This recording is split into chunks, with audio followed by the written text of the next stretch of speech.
Friends, Rajasthan की सच्ची घटना का यह पार्ट 2 है। अगर आपने पार्ट 1 नहीं देखा तो पहले उसे जाके देख लीजिए, वरना आगे की कहानी आपको समझ नहीं आएगा। पार्ट 1 का लिंक डिस्क्रिप्शन में मिल जाएगा। जब वह उसे बचाने गया, देखा कि वहाँ कोई भी नहीं था। तभी अचानक से उसके पीछे से कोई उसके गले में काफ़ी ज़ोर से रस्सी फंसा दिया और पेड़ के ऊपर की तरफ खींचने लगा और वह बेचारा बहुत चिल्ला और छटपटा रहा था। छटपटा कर उसने अपना वही दम तोड़ दिया। रस्सी इतना ज़ोर से बांधा हुआ था कि उसकी दोनों आँख बाहर निकल गई थी। वो कोई और नहीं, वो लड़की कर रही थी जो फांसी लगाकर उस पेड़ पर मरी थी। उसके बाकी के तीनों दोस्त उसे रात भर जंगल में ढूंढते रह गए, लेकिन वो नहीं मिला। सुबह होते ही गांव वाले ने देखा कि उसकी लाश उसी पेड़ के ऊपर लटकी हुई थी जैसे गांव वालों की लाश मिलती थी।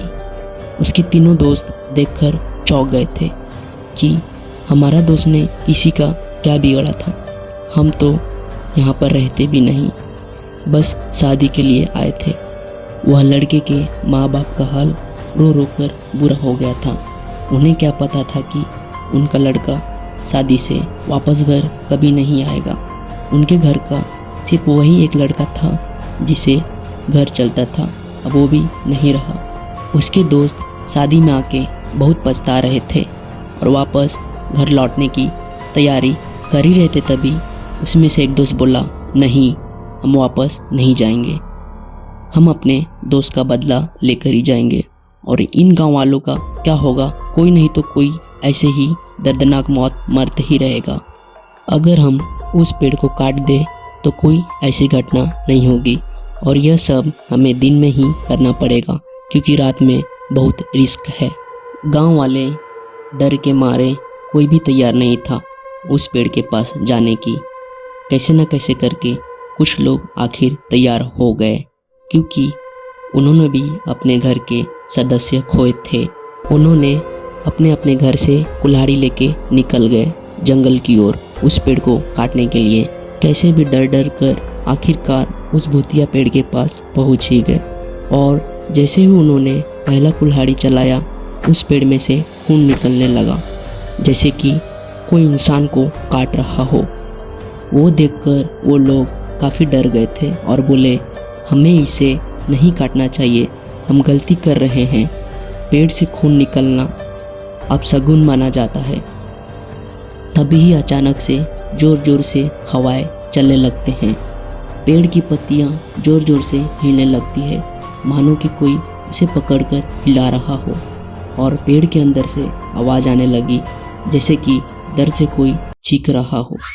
उसमें से एक दोस्त बोला, तुम काटते रहो, रुको मत, तुम्हें कुछ नहीं होगा। उसकी शक्ति रात को 10 बजे के बाद बढ़ती है। आखिरकार उस पेड़ को काट के गिरा ही दिए। गिरने के बाद पेड़ के आसपास खून ही खून हो गए थे।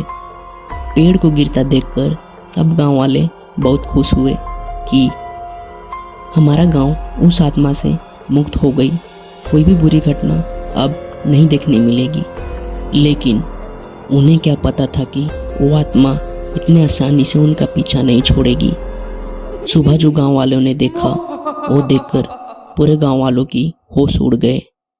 कई लोग तो बेहोश हो गए और कई लोग देखकर उल्टी करने लगे। हुआ क्या था कि जो उस पेड़ के ऊपर कुल्हाड़ी चलाया था, कम से कम 4-5 लोग थे।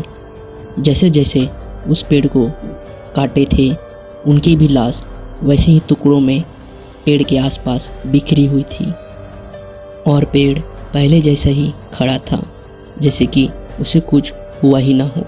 लेकिन मोहन के तीनों दोस्तों को कुछ नहीं हुआ था क्योंकि वहाँ वो लोग पेड़ नहीं काट रहे थे। यह सब देख के गाँव वाले इतने डर गए थे कि घर से निकलना ही बंद कर दिया। गांव में पूरी सन्नाटा छा गई थी जैसे कि कर्फ्यू लगा हो। पर मोहन के तीनों दोस्त हार मानने वालों में से नहीं थे। उन्होंने कई रिसर्च और किताबें पढ़कर पता लगा ही लिया कि वह लड़की की आत्मा बहुत शक्तिशाली है, इसके लिए बहुत बड़ा तांत्रिक ही उसे मुक्ति दिला सकता है। उन्हें राजस्थान के सबसे बड़े तांत्रिक के बारे में मालूम पड़ा और वो लोग उसी टाइम अपनी कार लेके तीनों निकल गए। जाते जाते रात के 1 बज गए। रास्ते इतने सुनसान थे कि दूर दूर तक कोई गाड़ी या इंसान नज़र नहीं आ रहा था और ठंडे ठंडे हवाएं चल रहे थे। आखिरकार एक बड़े से पहाड़ के ऊपर उस तांत्रिक बाबा के मंदिर का लाइट दिखाई दिया। उतनी ऊपर कार को ले जाना मुमकिन नहीं था, तो उन्होंने गाड़ी को पहाड़ के नीचे ही लगा दिए और धीरे धीरे मंदिर के पास पहुंच गए और वहां जाके देखा कि बाबा ध्यान में डूबे थे। उन्होंने अपना आँख खोला, तभी उसमें से एक दोस्त बोला, बाबा हम बहुत परेशान हैं। लेकिन बाबा को पहले से ही इनके बारे में मालूम था, वो लोग क्यों आए हैं। बाबा ने बोला, बच्चों मैं तुम्हारे लिए ही ध्यान कर रहा था। रास्ते में तुम्हें वो हानि पहुंचाने की कोशिश कर रही थी।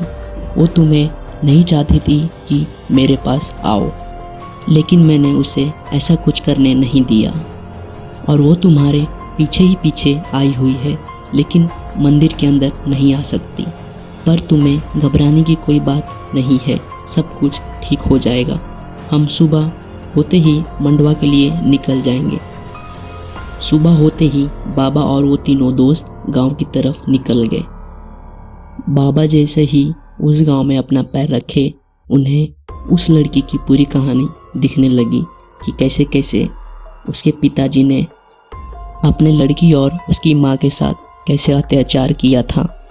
वो सब देखकर बाबा के आँख से आंसू आ गए और मन ही मन सोचे, जब तक इस लड़की की इच्छा पूरी नहीं हो जाती तब तक उसकी आत्मा को शांति नहीं मिलेगा।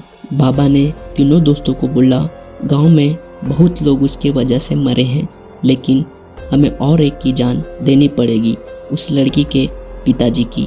तभी जाके उसकी आत्मा को शांति मिलेगी और यह गांव उस आत्मा से मुक्त हो पाएगा। गांव वाले सब राजी थे कि अगर एक इंसान की जान देने से सब गांव वाले अच्छे से रहेंगे तो कोई दिक्कत नहीं है और उसके किए की सज़ा भी मिल जाएगी। जैसे ही रात होती है, मोहन के तीनों दोस्त और बाबा लड़की के पिताजी को उस पेड़ के पास लेके गए। लड़की अपने पिताजी को देखकर बहुत गुस्सा हो रही थी। पूरा पेड़ हिलने लगा और ज़ोर ज़ोर से पेड़ से आवाज़ आने लगी, जैसे कि कोई गुस्से से सांस लेता हो। उसके तीनों दोस्त काफ़ी डर रहे थे कि हमें भी कुछ ना हो जाए। बाबा उसके पिताजी को आगे भेजे और बोले, ये ले तेरी मौत की वजह, और इस गांव को हमेशा हमेशा के लिए छोड़ के चले जा। उसके पिताजी जैसे ही पेड़ के करीब गए, उनका गला पकड़कर उठा दी। वो छटपटाने लगे और बोलने लगे, बेटी मुझे माफ़ कर दो, अपने किए पे पछतावा है। जब से तुम गई हो मेरी ज़िंदगी की सारी खुशी चले गई है और हर रोज़ मैं घुट घुट कर जी रहा हूँ। तुम्हारी माँ भी इस दुनिया में नहीं रही है, अब मैं अकेला पड़ गया हूँ। ज़िंदगी मेरी नर्क बन गई है। याद करो वो लम्हा जब तुम छोटी थी, तुम्हें कितना प्यार करते थे, तुम्हें जो चाहिए रहता था वो दिलाते थे। अगर तुम्हें अभी भी मार के खुशी मिलेगी तो मार दो, मैं खुशी खुशी मर जाऊंगा। वो सब लड़की याद करके इमोशनल हो गई। उसके पिताजी का गला छोड़ दी और उस गांव को हमेशा हमेशा के लिए छोड़ के चली गई। उसकी आत्मा को शांति मिल गई थी। लेकिन दूसरे दिन पुलिस उसके पिताजी को लेके चली गई और उन्हें उम्र कैद की सज़ा हो गई, क्योंकि उसकी छोटी सी एक गलती की वजह से गांव में कितने जनों की मौत हुई थी। आज भी उसके पिताजी जेल में कैद है और वो काफ़ी बूढ़े हो गए हैं। कुछ दिनों बाद मोहन की भी शादी हो गई और उसके तीनों दोस्त अपने अपने घर लौट गए। आज तक उस गांव में कोई भी ऐसी घटना सुनने नहीं मिला और गांव वाले खुशहाली से रहने लगे।